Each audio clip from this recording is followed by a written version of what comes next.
мавзӯи дарси мо меъёрҳои ахлоқии фаъолияти журналистӣ дар тоҷикистон. меъёрҳои ахлоқии фаъолияти журналистон як ҳуҷҷат аст, асноди миллии мо аст. хеле аз кишварҳои олам асноди миллӣ доранд. боз ҳамчунин ҳаст ки асноди байналмилалӣ аст ки этикаи журналистиро танзим мекунанд. асноди миллии мо меъёрҳои ахлоқии фаъолияти журналистӣ дар тоҷикистон ном дорад. анамин асноди миллии мо фаъолияти журналистон ва воситаҳои ахбори оммаро аз нигоҳи этика танзим мекунад, яъне ба низом медарорад. ба низом даровардани ҳамин фаъолияти воситаҳои ахбори омма чӣ бартариҳо дорад, чӣ бохтҳо дорад. мо мавзӯи дарси имрӯзи мо ҳамин аст. пеш аз он ки мо ҳамин дарси моро сар кунем, бояд мо аввал донем ки ҳуқуқҳо ва масъулият чӣ маънӣ дорад. худтанзимкунӣ ин сензура нест. яъне худи журналистҳо худашонро танзим мекунанд барои риояи ахлоқ ки ба аудитория гуфтам, мо синфхонаро дар назар надорем, шунаванда, бинанда, хонандаро дар назар дорем, ки мо ба вай кафолат медиҳем ки мо ба шумо ахбори саҳеҳро пешниҳод мекунем. ахборе ки мо барои шумо медиҳем, иттилоъе ки мо барои шумо медиҳем, иттилоъи дуруст аст, воқеӣ аст. мо мегӯем ки мо ҳуқуқи шуморо дар гирифтани иттилоъ таъмин месозем. анамин маънои вай дорад худтанзимкунӣ. мо пеш аз он ки вай равем, аввал ахлоқ, фарқи этика ва қонун. вақте қонуна вайрон кард журналист, ба ҷавобгарӣ кашида мешавад. бидед, қонунгузориҳо масъулиятро муайян карданд. яъне давлат се шохи ҳокимият, кадом шохҳо буданд? ҳокимияти иҷроия, ҳокимияти қонунгузор ва ҳокимияти судӣ. вақте қонун вайрон карда мешавад, прокуратура назорат мекунад қонуна. ҷавобгар мешавад журналист агар қонунҳои марбут ба фаъолияти журналистиро вайрон кунад. аммо этикаро вақте вайрон мекунед, ахлоқро вайрон мекунед, ин ҷавобгарӣ байни худи журналистон мешавад, дар байни худи ҷомеаи журналистон. барои ин қонун масъулияти муайян накардааст. ин масъулият ба виҷдони ҳар яки шумо вобаста аст. ахлоқ накунед. низоми аслоест ки ҳамчун роҳнамо барои амал хидмат мекунад. қонун муқаррар месозад ки дар ин ҳолат чӣ мумкин аст, чӣ мумкин нест. фаҳмидед? масалан, баъзан меъёрҳои ахлоқию меъёрҳои қонунӣ, ҳуқуқӣ бархурд мекунанд, яъне якҷоя мешаванд. масалан, таҳқир накардан. одаме ки худаш эҳтиром мекунад, каси дигаро таҳқир намекунад. фаҳмидед? чунки ҳама чиз подош дорад. ба кӯҳ овози хуш дед то посух хуш ояд. шумо як кис таҳқир кардед, хоҳед нахоҳед шуморо таҳқир мекунад. вале қонунгузорӣ барои таҳқир ҷавобгариро муайян кардааст. дидед? вақте ки ахлоқ ба виҷдони шумо, дар ҳамин ҳолат чӣ кор кунам? нависам ё нанависам? қонун манто намекунад. аммо худи шумо ҳолатеро мебинед ки ҳаминро барои аудитория пешниҳод кунам ё накунам. аз навиштаи ман аудитория, хонанда, омма бурд мекунад ё не? ин виҷдони шумо, ин анами ҳолат ахлоқ, этикаи шумо мекунад. агар шумо манфиатҳои шахсии худатонро боло гузореду пешниҳод кунед, баъзан иттилоеро ки ҳеҷ зарур нест ба аудитория пешниҳод кардан, дар ин ҳолат метавон гуфт ки шумо ахлоқро вайрон кардед. анакунун душманони журналистика. шумо шунидагӣ ҳастед ҳамин истилоҳ ки одамо баъзан журналистҳоро бад мебинанд. барои чӣ одамо журналистҳоро бад мебинанд? як фикр кунед худатон. барои чӣ шон бад мебинанд? яъне ҳар чизе ки шуд мегӯянд барои ҳамин хуб онҳое ки дар ҳамин ҷо мавриди танқид қарор мегиранд, журналистҳоро дӯст намедоранд.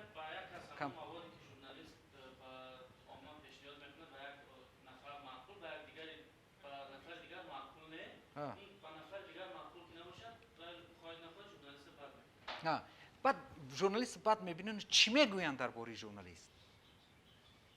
журналистҳоро чӣ гуна бад мебинанд? журналистҳо мегӯянд дурӯғгӯянд. ҳамин гапро шунидигед?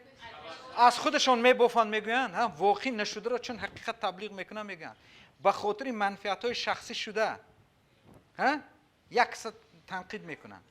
به خاطر من پول شده ها نگاه کنید میگه که ژورنالیستان اطلاع رو از خود میبافند واقعی نشده رو میگن که خیلی واقع شد دیگرش میگه که محرران پاره میگیرن یعنی محرر گفته آنهایی که مسئول هستند در رسانه ها تحریر میکنند گپی که واقعیت است و تحریف میکنند و دیگرش میگه که رکلام را چون خبر پیشنهاد نکنید وقتی که رکلام دادید اودیتوری را آگاه کنید گویید که انا همین خبری که ما میدیم این رکلام است همین مال و محصولاتی که ما تبلیغ کرده ایستادیم این رکلام است یعنی رسانه بر عوض همین رکلام پول گرفتگی است شما با این چیز همچون اطلاع مناسبت نکنید همچون رکلام مناسبت کنید فهمیده دیگرش این که هر یک چیزی دیگر هم باید در نظر دارید که نه همه چیزی که ژورنالیست‌ها میگویند اودیتور باور میکند فهمیده حق دارد برای این چی لیکن این معنی ندارد که اگر یک ژورنالیست اتیک را رعایت نکرد رکلام را پوشیده که رکلام را پوشیده همچون اطلاع پیشنهاد کرد معنی ندارد که همه ژورنالیست‌ها هم خیلی هستند یک ژورنالیست یک واقع دروغ بافت و ما مثالش آوردیم در ناحیه 5 دختره که اعلان کردن که بچه شده است این یک ژورنالیست بافت و دختره گفت این ژورنالیست گرفت و خبرش داد لیکن این معنی ندارد که همه ژورنالیست ها همه خیلی هستند یعنی با یک کس همه را بها ندهید 5 پنجه نیست همه کسب ها همه آدمان در همه جا آدمی خوبم هست آدمی بدم هستند ژورنالیست خوبم هست کسبی یعنی کسب خودش رو دوست می داشتگی آدمی است که تصادفی است ژورنالیستی که را احترام نمی کند تصادفاً ژورنالیست شده معیارهای حقوقی اتیکی را رعایت نمی‌کند اما این هرگز معنی ندارد که همه ژورنالیست هم خیلی هستند پس ما باید چیکار کنیم فهمیم که وای باشم اگر اتیک را رعایت کنید که اودیتور به شما باور میکند اعتماد میبندد مثلا یک مثالش میگم تو که شما وقتی که مصاحبه میروید میکنید و همون مصاحبهتون رو میگویید که هر چیزی که برای تو موافق نیست من تازهش میکنم یعنی تو راضی نشوی من این برای اینکه شما باید امضای بگیرید در چاپ کرده میدید و میگن من به همین جا راضی نیستم چون که گفت است این گپه لیکن باید نمیخواد که بعدا این گپ آشکار شد شما رعایت کنید و اعتماد وی به وجود میبرید شما باید میگید که ژورنالیست هم آدمان خوب بودن یعنی میفهمید است و نه تنها به شما بلکه به تمام ژورنالیست ها باور میکند بعد باوریش زیاد میشود نکنید معیارهای اخلاقی ژورنالیست رو هیچ کس به زوری بار نمیکند به سر شما معیارهای اخلاقی را هر کس از روی وجدانش قبول میکند واسطه اخبار عامه را مجبوری این اعتراف نمیکنند هر کدومش که خواند در اداره واسطه اخبار عامه محاکمه شد یا ژورنالیستی که اینها را خواند و قبول کرد بعد میگه که من معیارهای اخلاقی را رعایت میکنم یعنی معیارهای اخلاقی معیارهایی هستند که خود ژورنالیست‌ها قبولش میکنند یک آدمی از بیرون آمدگی به قبول نمیکند یعنی مجبور نمیکند که شما برکنید یعنی وجدان و اخلاق رو نمیشد مجبوری از روی وجدان شما عمل میکنید وجدان شما علم اخلاق شما است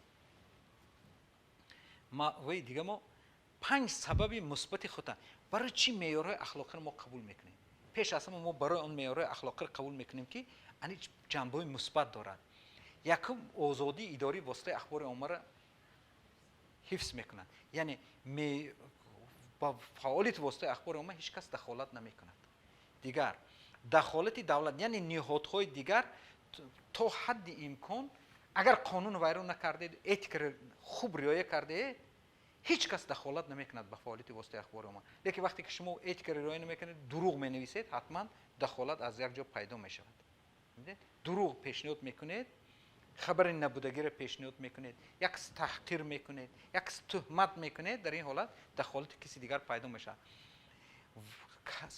فعالیت واسطه اخبار عامه صفت نو کسب میکند یعنی کسبی تر میشود وقتی که شما اتیک را رعایت میکنید و دیگر اینکه خود ژورنالیست مسئولیت احساس میکند من این گپ رو نباید گویم چون که با عزت نفس یک نفر میرسد من این گپ رو نباید گویم چون که این تحقیر یک ملت دیگر میشه.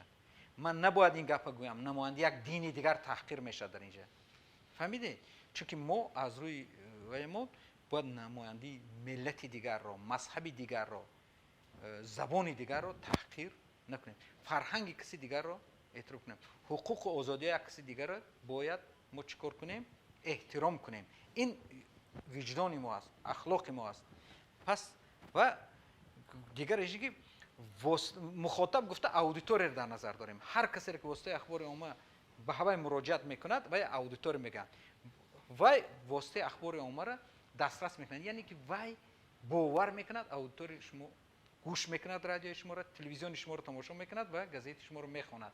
در فیسبوک نویسید باور میکنه، میگوید که همین هوشنگ درست مینویسد، اما شبنم درست نمینویسد چون که شبنم دو سه بار دروغ نوشته بود، الکی باوری اودیتور گشت. اما هوشنگ وقتی که همیشه رعایت کرد معیار اتیکی را، وای باوری بیشتر میشه. نکنه همین خود تنظیم کنی در کار بوده است یا نه؟ برای فکر شما در کار ها؟ نکنه اگر در کار باشد خود تنظیم کنیم باشد یا واسطه اخبار عامه تنظیم کنیم دیگه کس بیاد از بالا فشار آوردن گیره. پس خودی ژورنالیست ها بهترش نیست که پیش از چاپ مقاله یا پیش از چاپ همون اطلاع سنجند باید درستیشه. دیدید قانون ها درباره و در کار هستند، اینا از نگاه حقوقی تنظیم میکنند، اما معیارهای اخلاقی از نگاه اخلاقی اتیکی ایران میکنند. دیگر اینکه وقتی ژورنالیست خودش رو تنظیم میکنه، اطلاع دروغ نمیده، تحقیر نمیکند، نماینده دینی دیگر، مذهبی دیگر، زبانی دیگر تحقیر نمیکنند و به سود نمیدن، بحث سوزی حفظ میشه. قانون چیه؟ قانون رعایتش میکنید. قانون رعایت نکنید و فشنگ‌های هست که مجبور تو میکنه رعایت میکنید. اندازه نسپار به جوابگیری میکشیده میشه. دو سه مرتبه اندازه آگاهت میکنن، مثلا یک کس تحقیر کن، تهمت کن و به جوابگیری کشیده میشه. از کودکس اخلاقی یعنی معیارهای اخلاقی کی برد میکنن؟ پیش از همه صاحب واسطه اخبار ما، صاحب رسانه ها گفتن ما مؤسسی واسطه اخبار عامه را در نظر داریم. فهمیدید؟ مثلا مؤسسی چند واسطه اخبار عامه شما ببینید. منبر خلق مؤسس حزب خلقی دموکراتی تاجیکستان، پیام دوشنبه حکومتی شهر دوشنبه مثلا هست. نشریه‌هایی که غرب تاجیکستان مؤسس جمعیت دارای مسئولیتش محدود اویلا، گزیت تاجیکستان، صدای مردم، مجلس عالی جمهوری تاجیکستان مؤسس. یعنی صاحب رسانه با هستن که نشریه‌های شخصی هم هستن، بعضی‌ها خودش تأسیس داده است. می‌دید؟ و انامین از تنقید و دعواهای سودی رسانه‌ها را حفظ میکنند. وقتی اتیک را رعایت کرده شما را حفظ میکنند، یعنی شما ضرورت پیدا نمیشد که مسئولیت. دیگرش اینکه ژورنالیستان وقتی که ژورنالیست رعایت میکند اودیتور به وی باور میکند.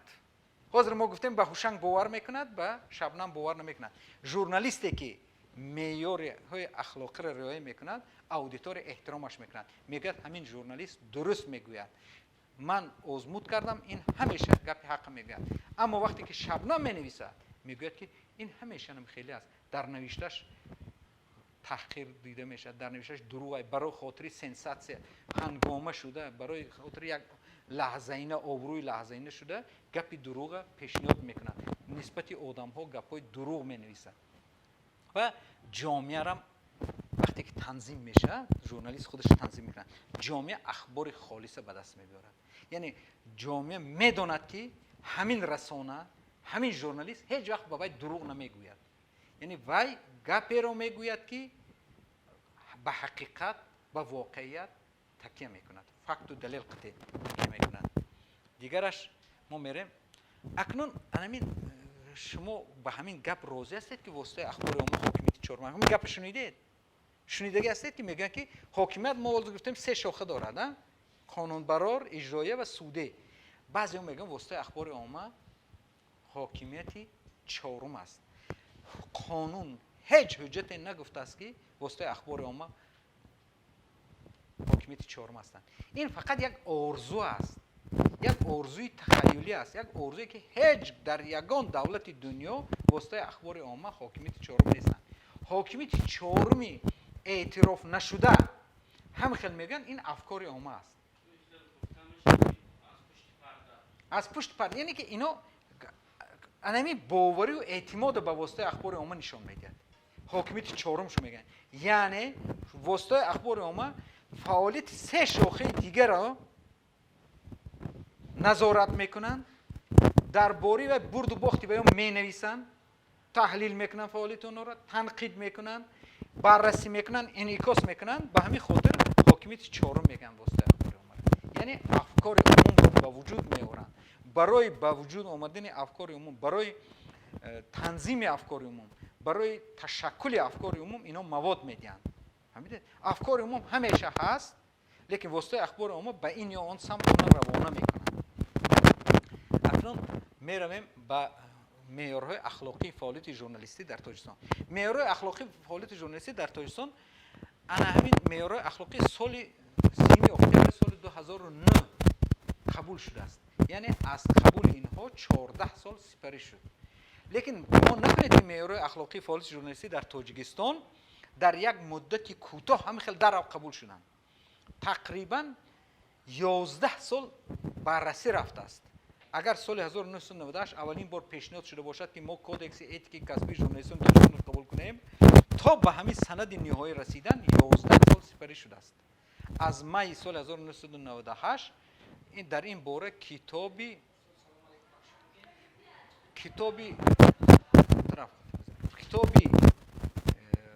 خوشدل رحیم جانوف رعایت معیارهای اخلاقی در ژورنالیستیک تاجیک چاپ شده است. همین تاریخ ما با تاریخش کمتر توجه میکنیم، ما به همین خودش توجه میکنیم. برای همین این از 10 بند عبارت است. پیشتر 17 بند بود، حاضر 10 بند شده است.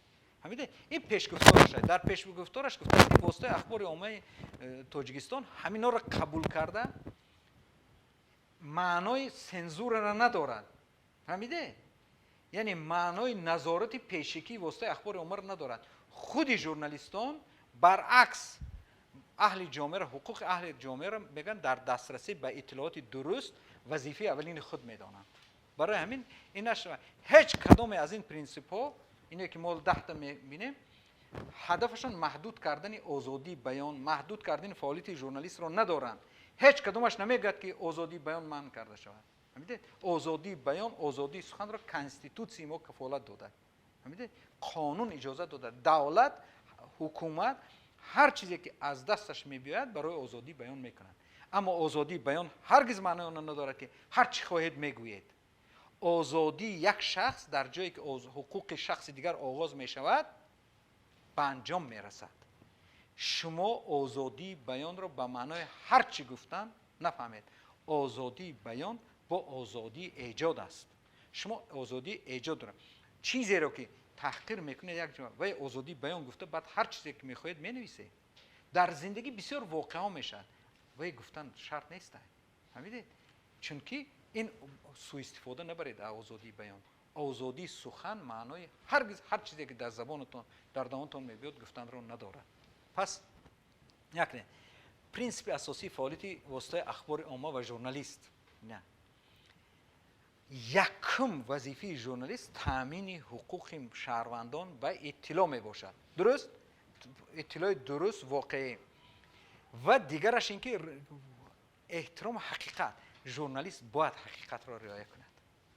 حقیقت را رعایت کند و حقیقت را احترام کند. حقوق جامعه را به حقیقت از وظیفه اصلی ژورنالیست اعتراف نماید. یعنی جامعه حق دارد برای دانستن حقیقت. واقع شد، اودیتور حق دارد که داند که چی شد، برای چی شد. همین باید دارم. وظیفه بنیادی، این وظیفه پرینسیپالی ژورنالیست است که همین خودش اعتراف کند و رعایت کند. و یک چیز دیگر همین تنقید است که تنقید سخن اصلا سوزنده و سازنده است. یک سخن میتواند سوزد، یک سخن میتواند سازد. در تفکر مردم ما به سخن بسیار احترام میکنند. گذشته ما را ببینید، اینقدر شعر گفتن، سخن بیفکنن منبر و دار و ز سوراخ بیرون کشد ما را، به کوه آواز خوش ده تا پاسخ خوش آید. سخن بر مراد مردمان گوی گفته انصر المولی. یعنی سخن بسیار ارزش داره. حتی میگن اون چی که به سخن گفته شد به تبر زنی، تبر قطعی زخم تبر میرود، اما زخم زبان، زخم سخن نمیرود. اما خیلی شما در این بارش نه. پس ژورنالیست هم باید داند که تنقید میکنه، تنقیدش سازنده باشد، نه اینکه به خاطر سوزنده گفتن. چون که بسیار سخنهای ژورنالیست سوزنده بودنش جامعه بشری میداند. واقعیت در کشورهای عرب شد، واقعیت که در پاکستان شده ایستاده، در افغانستان شده ایستاده، عراق بینید، سوریه رو بینید، کشورهای لیبی رو بینید، کشورهای آرام. امروز واقعی که در اوکراین شده ایستاده است. میدید؟ امروز واقعی که در سربیه شده ایستاده است، بین سربیه و کوسوو. همش عاقبتش میبید سر سخن میرود. ژورنالیست ها بسیار کویرو رو کردن که گپای رو گفتن که به واقعیت راست نمی اومد. یعنی هیچگاه یک کشور در کشور دیگر رفته به نیت نیک کار نمیکنه. هر کی آب میدهد بحر ثواب میدهد. انمی تاجیکستان همی وطن ما و شما آباد میکنیم.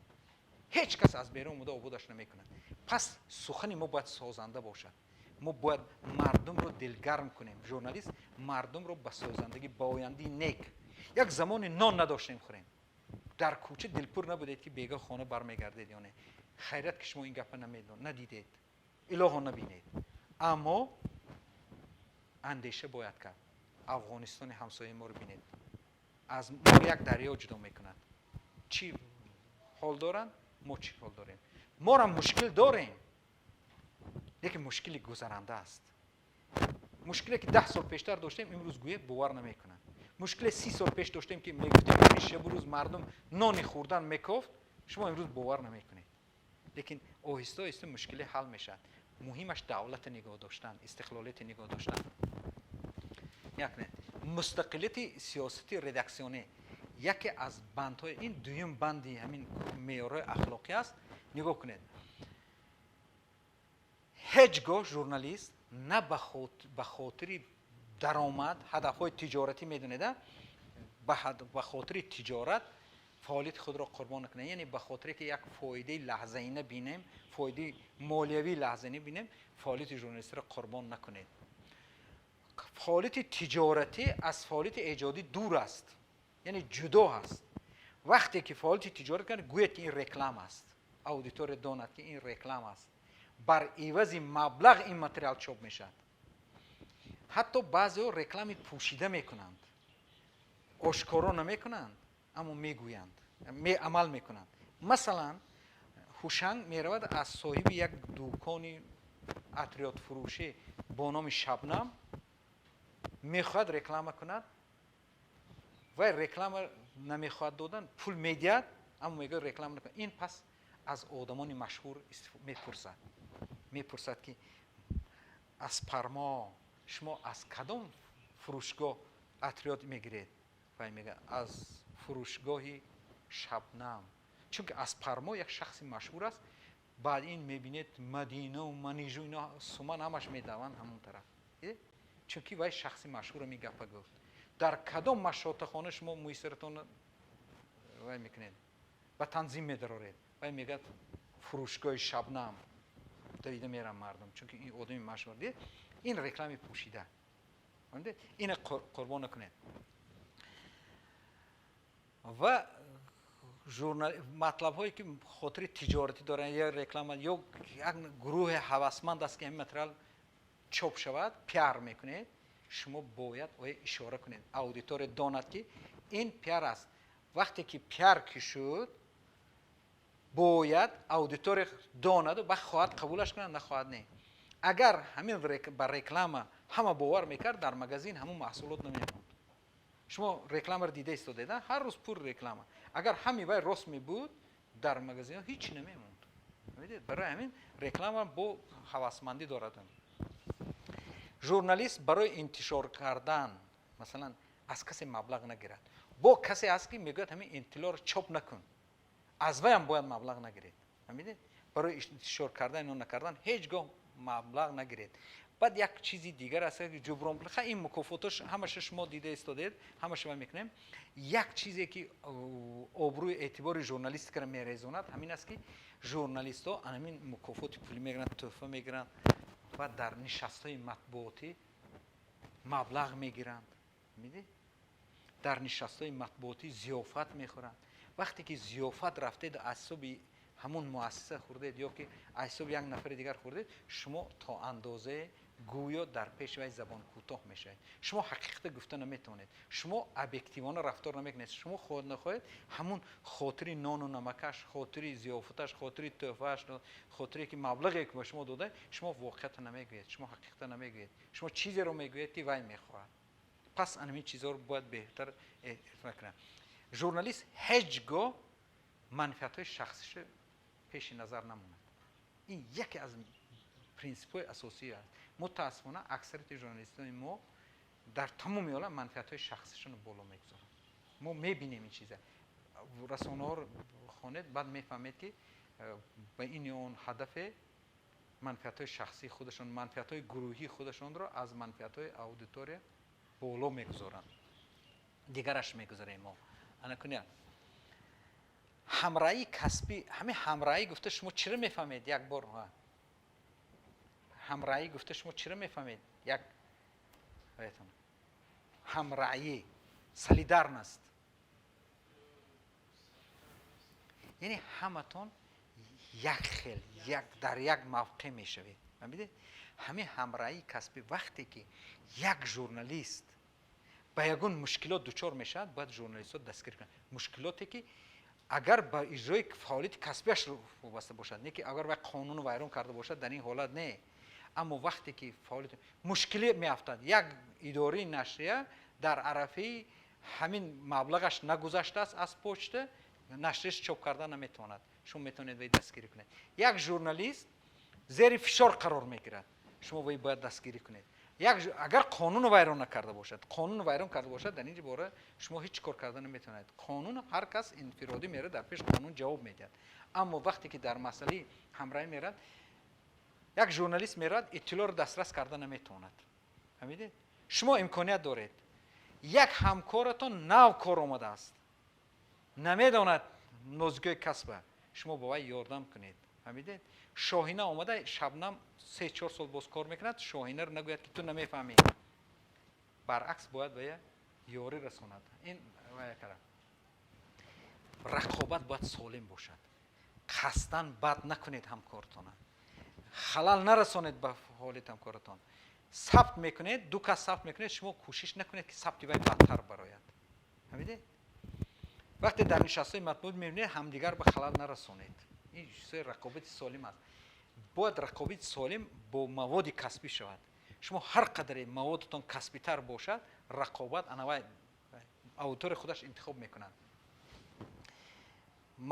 هر ژورنالیست در موضع گیری سیاسی، اجتماعی، دینی، معنوی حق دارد موقع خودش رای کند.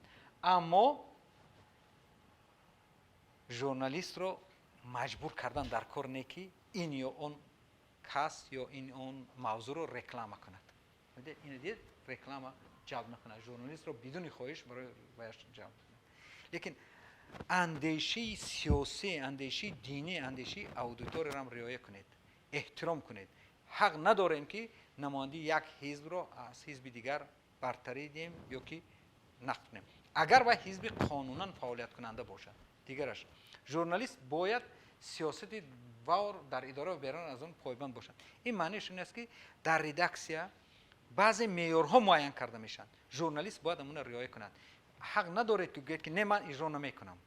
شما از ردکس معاش میگیرید و شما رو سپارش میدن. سپارشش باید غیر قانونی نباشد. سپارشش در دایره معیارهای کسبی باشد. طلبات کسبی شما خودی موافق باشد. خیلی مناسبت های مهنتی را شرطنامه میکنید. معاش در این باره شما بهتر میفهمید. وقتی وای همگامی وای باید رعایت کنید. بعد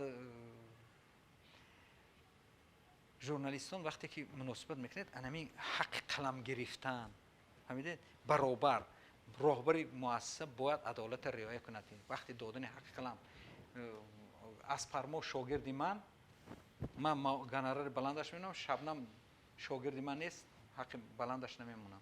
نه حالا که موادی که شبنم تیار کرده از نگاه ارزش هم کسبی هم ماهیتش روزمره بودنش بالاتر میستد. میده الکی ناامیدی رو به وجود میآورد در دل شبنم که عدالت را رعایت نمیکنه. برای همین مسئولین واسطه اخبار عمومی باید شفافیت در مناسبت ها رعایت کنند. دیگرش ما وای میکنیم. موضوع دیگر صحیحیت اطلاعات. همیشه اطلاع رو پیشنهاد میکنید باید صحیح باشد. صحیح چی بود؟ خوشا؟ تازه درست یعنی با واقعیت تکیه کننده.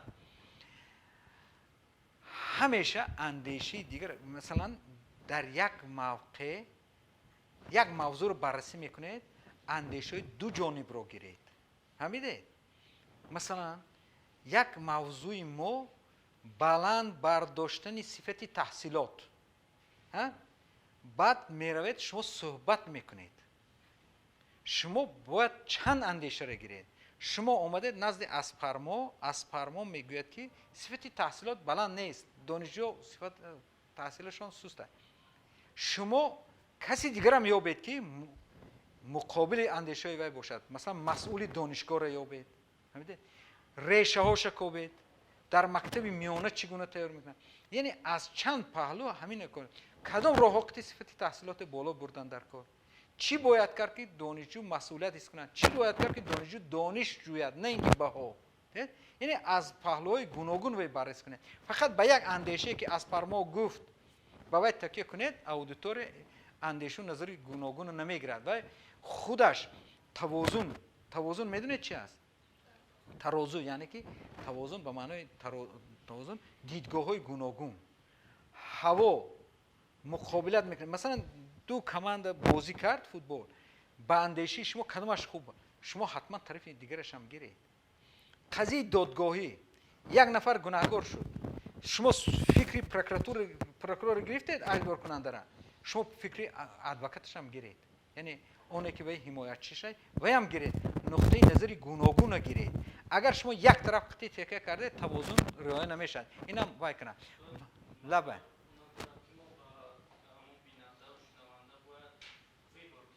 بله انتخاب دید. یعنی شما واقع را هم خیلی پیشنهاد کنید که وی خودش خلاصه برآورد. بعد دیگر اینکه وای کنه سرلوحه. ما اگر یادتون باشد در درس پیشتر در مسئله تصویر و سرلوحه کم تر اشاره کردیم. سرلوحه باید به متن مطابقت کند. سرلوحه هنگاموی نماند. باید وقتی که سرلوحه هنگاموی میماند، در این حالت شما به خاطر جلب اودیتور، به خاطر که اودیتور ما رو انتخاب کنند، یک بار دو بار که مانده بعد میگن که این وای کرده. مثلا ما مثالش آوردیم، شیرعلی جورایف در دوشنبه به دست افتاد. شیرعلی جورایف که گفتیم ما حتما اون حافظ مشهور ازبکستان رو در نظر میگیریم، لیکن وای در اصل این یک ساکن ناحیه رودکی در نزد بنای سرک تاجیکستان به دست افتاده هنگام انتقال مواد مخدر. دیدید وای در فکری دیگر پایین. یا مثلا سرلوحه میمونیم کمپیری بنگی، عروس شیخ عرب، دید پس زدن است. فهمیدید؟ انمی سرلوحه پس زدن عفت زنی تاجیک. حالا من با در این باره مفصل‌تر بعد بهتون میگم. از همینجا دور نمیرم، یک اعلام میکنم. هر کسی که یک چیزی مثبت درباره زن مادری تاجیک چیزی مثبت نویسد، سال آینده اگر حاضر نویسد همه امتحانا گذشت میشود. اگر کسی یک چیزی مثبت نویسد، وی معلم است، وی فراش است، وی دوزنده است، وی طبیب است، وی است سانیتر است، چی وظیفه داره زن مادر، بذار یک دهقان باشد، هر کسی چیزی مثبت درباره زن مادری تاجیک نویسد اگر چاپ کند، ببینید چون که ما از حد زیاد در واسطه اخبار عمومی بعضا میبینید که نسبت زن مادری تاجیک نادرست رفتار میکنند، چیزی رو میکنند. فهمیدید؟ منبع اطلاعات گفته ما کجا رو میگیم که از وی سرچشمه که ما اطلاع میگیریم. فهمیدید؟ اگر همون سرچشمه اطلاع به شما گوید که من اطلاع رو به تو میدیم اما نام من ذکر نکن، شما چیکار میکنید؟ ذکر میکنید یا نه؟ وقتی که خودش راضی نباشد بله انا همین شما ذکر نکردنتون یک منبع به ما خبر داد. فهمیدید؟ شما ذکر نکنید که و اعتمادش زیاد میشه و بعد این شما با ده ها اطلاع دیگر میدید. فهمیده؟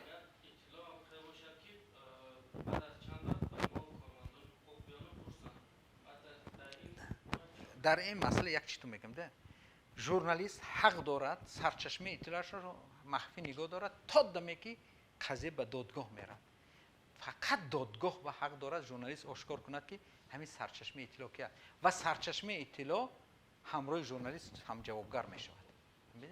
یعنی اگر وای گوید که همین وای ندی شما باید ندید نامش ذکر نکنید. متاسفانه لیکن از این ژورنالیست ها با سوء استفاده میبرند. یعنی همیشه موادشون با می‌نویسن که یک سرچشمه که نخواست با ما نامش رو گوید یا یک سرچشمه که نخواست که نامش ذکر شود بعد خواستی خودش میگوید.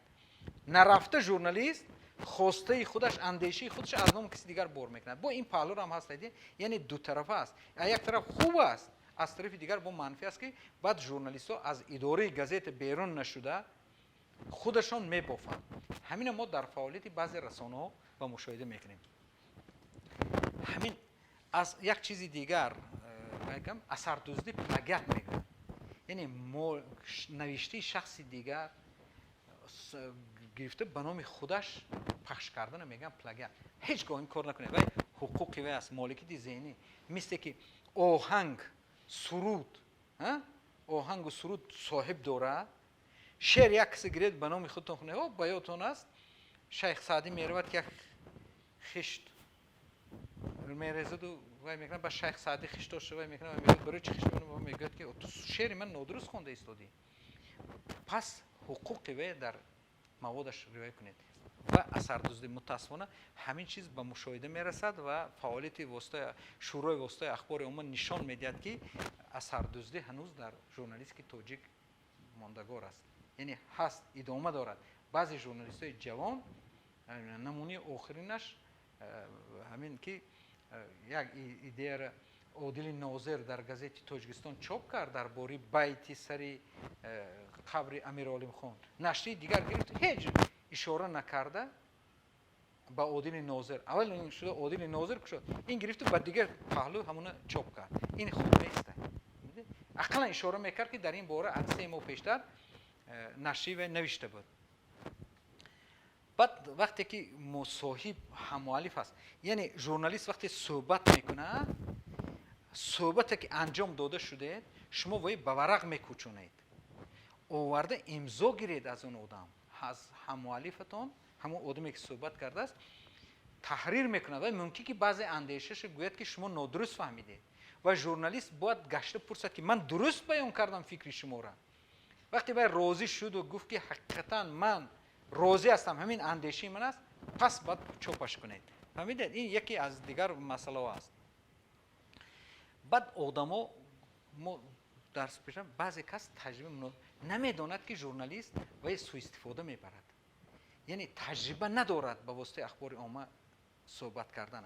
شما از آن بی تجربگی و سوء استفاده نبرید یعنی پنهانی ثبت نکنید. و از کجا میدونید که شما دیکتافون خب کنید میگید گپ زدن و گپ زدن میره و شاید گپی را گوید که برای هم تو صحبت خصوصی بود.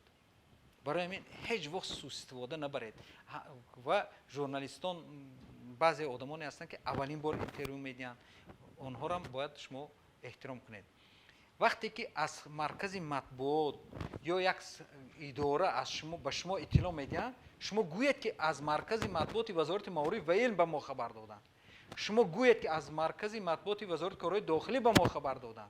از مرکز مطبوعات شرکت برق تاجیک اطلاعات به ما اطلاع دادن. متاسفانه ژورنالیست‌ها میگیرند و نام مرکزهای مطبوعات رو میپرتاین و خودشون پیشنهاد میکنن. الکی این معیارهای اخلاقی و ویران میشوند. باید اونها رو احترام کنید. از کدوم اجنسی اطلاعاتی گرفتید باید ذکر کنید که اینم یکی از هیچگاه در همین نوشتتان از زبان خشونت، زورآوری، حقارت و نسبت یک نماینده دین دیگر، زبان دیگر، مذهب دیگر کلمه‌های بد استفاده نکنید. اینم یکی از پرینسیپ‌های همین معیار اخلاقی است. و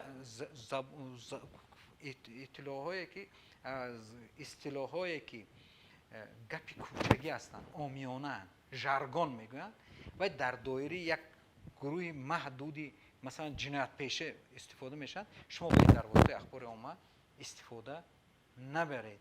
متاسفانه ما در زبان بعضی ژورنالیست ها همین چیز به مشاهده میگیریم که زبان عامیانه، زبان نفرت استفاده میبرند، زبان زورآوری را نشون میکنند، زبان خشونت آمیز استفاده میبرند. اگر ژورنالیست یک خطا کند، در نوشتش خطا پیدا شود، وی باید خطاش اصلاح کند و اعتراف کردن خطا خودش یک وی است. متاسفانه ما همین خطاهای داشته ما را اعتراف نمی کنیم و اودیتوری هم در نوبت خود کفالت میگیرد که همین اطلاعی که برای وی پیشنهاد شده است اطلاع درست است. پس معیارهای اتیکی کسبی ژورنالیست رعایت کردن در کار یا در کار نیست؟ در کار بوده است. پس ژورنالیستی که معیارهای اخلاقی استوار دارد، اودیتوری به وی اعتماد دارد. می‌دید؟ کوشش کنید که معیارهای اخلاقی را رعایت کنید. اتیک به وجدان شما وابسته است، به اخلاق شما وابسته است، به سطح فرهنگ و جهانبینی شما وابسته است. من برایتون در همین رعایت معیارهای اخلاقی در فعالیت کسبیتون که از بین شما شود چند نفر ژورنالیست شود برای کار میخوام. موفقیت.